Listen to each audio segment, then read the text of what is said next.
राम राम लला राम लला राम लला हमारे आ गए एक बार, लेकिन अब इसके बाद क्या? बीजेपी के लिए अगला मुद्दा क्या होना चाहिए और जनता उनसे अगला क्या एक्सपेक्ट कर रही है, क्या लगता है? जय श्री राम, जय गौ माता की, भारत माता की जय। मैं आपका भाई विजय कट्टर हिंदू। देखो, हमारी पत्रकार ने कितना अच्छा तरीके से बोला, राम राम राम, और राम के बाद अब क्या?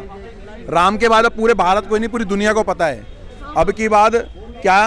अब की बात हम पहुंच गए कहाँ पर? काशी। और काशी में 32 से ज़्यादा साक्ष्य मिल गए। किसके? सनातनी मंदिरों के 32 साक्ष्य। ब्रह्मा विष्णु महेश जी की मूर्ति भी मिल गई, चिन्ह भी मिल गए वहाँ पर। ठीक है, तो अब पूरी दुनिया जान रही है कि जो वहाँ पर मुसलमान लोग, जो मुस्लिम समाज के लोग, धन्य हो भाई साहब आप। पूरी दुनिया कह रही है कि आप जो वहाँ पर नमाज पढ़ रहे थे, वो नमाज जा कहाँ रही थी? क्या अल्लाह को जा रही थी? क्या प्रभु श्री भगवानों को जा रही थी? आप सनातन की पूजा कर रहे थे कि अल्लाह की पूजा कर रहे थे? अब पूरी दुनिया उनसे सवाल कर ले भाई साहब पहले, क्योंकि इनकी आसमानी किताब में भी लिखा हुआ है कि हराम की जगह पे कब्जा करिए, उस जगह पर पे अगर अपनी पूजा जो भी आप करते हो, अगर वहाँ पर आप अगर नमाज पढ़ोगे तो नहीं लगेगी भाई साहब, नहीं लगेगी। चीज़ें जो मिली है वो सनातनियों का है, लेकिन इसको अभी सनातन के हाथ तक पहुंचना कितना आपको लग रहा है मुश्किल? देखो, ये मुस्लिम समाज समझे इस चीज़ को।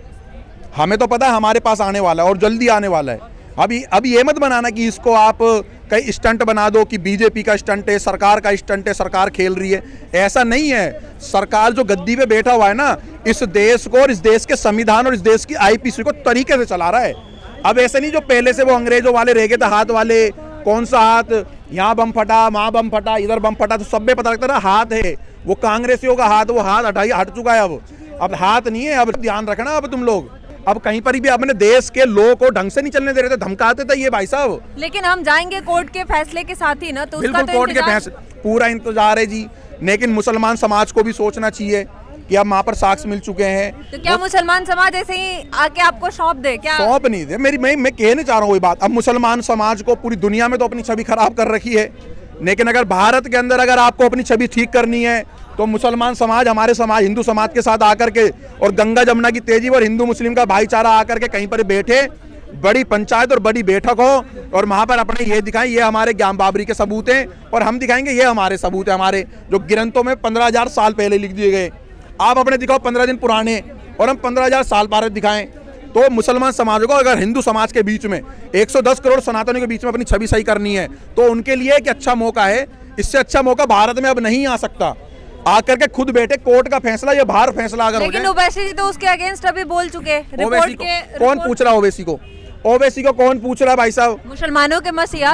वो मसीहा अपने आप ही मसीहा है ना। मैं मुसलमानों का मसीहा हूँ, और अपने आप कल को बोले मैं मुसलमानों का अल्लाह हूँ, ऐसे तो भले मुसलमान मान लेंगे भाई वो हमारा धर्म गुरु है, वो हमारा अल्लाह है, वो हमारा मोहम्मद है।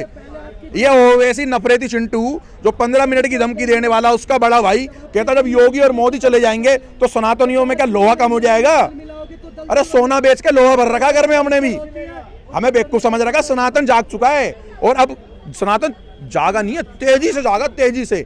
हर भारत को अगवा से भगवा कर दिया है। किसने कर दिया भाई?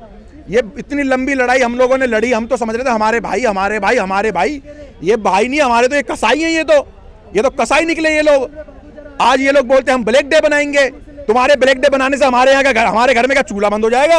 कुछ लोग नफरती चिंटू जो मुसलमानों के बीच से निकलते हैं, ये सारे के सारे मुसलमानों को बदनाम करवाने का, मुसलमान समाज को बदनाम करवाने का काम करते हैं।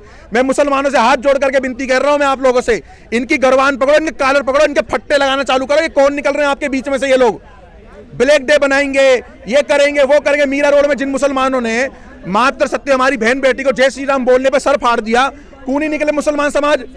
मीरा रोड पे मुसलमान समाज 1000 पहुंचना था इकट्ठा होकर के, टोपी लगा करके, और उनके घर से घसीट करके निकाल करके मारता। साधु संतों पे इतने अभी हाल ही में साधु संतों पे इतने उनको तो मैं कह रहा हूँ ना, तो कौन ही निकला इनका समाज? अब साधु संतों के ऊपर इतना हमला हो रहा है। जो ये बैठे रहते नेशनल मीडिया में कि शंकराचार्य जी ने, अरे शंकराचार्य हमारे और हम शंकराचार्य जी का, हमारे घर का मामला है। तुम लोग कौन हो जो आके नेशनल न्यूज में बैठ जाओगे? शंकराचार्य जी, अरे मोदी जी से उन्होंने कोई बात रखी है? नहीं, तालमेल बैठ रहा, हम अपने आप बिठा लेंगे। 70 सालों से तुम्हारी ऐसी तैसी हो रही थी जो इतना बड़ा फैसला नहीं करवा पा रहे थे। शंकराचार्य का मुद्दा बना दिया। कलकत्ता में संतों पे जो हमला हो जाता है वो मुद्दा नहीं दिख रहा है आपको। अब मुद्दा मीरा रोड का मुद्दा नहीं दिखा तुम्हारे पे में है? वहां पर मीरा रोड पे तो हमला कर दिया। दिल्ली के खड्डा कॉलोनी के अंदर खतरा नहीं निकलने दी, बच्चों को 7 बच्चों को सर फाड़ दिए। वो मुद्दा नहीं दिख रहा आप लोगों को। हैदराबाद में खड़े होकर टोपी गोल टोपी वाला कह रहा कि ब्लैक डे बनाएंगे, किसी ने ना बनाया ब्लैक डे जी। कुछ ही मुसलमान थे, चंद मुसलमान थे जिन्होंने इसका विरोध मतलब करा। आप कहने चाह रहे हैं ओवैसी पे मुसलमान भी भरोसा नहीं करते, उनको नहीं मानते? नहीं करते जी, बिल्कुल नहीं करते। उसको बुलाते नहीं प्रोग्रामों में। भाई साहब बोलो ना, कहाँ प्रोग्राम बुला? दिल्ली में कहाँ प्रोग्रामों में आता है? सीलमपुर में आया था, सीलमपुर से भगा दिया गया इसको। इस गली से घुसा, दूसरी गली में घुसने नहीं दिया, क्योंकि उन्हें पता हमें इन समाज के साथ रहना है। जिस दिन हिंदू समाज अगर तुम्हारा बहिष्कार करेगा, तुम्हारा बाइकआउट करेगा, तुम कहाँ जाओगे? कहाँ जाओगे भाई? हाथ जोड़ के विनती है, अपने समाज समझाओ आप लोग।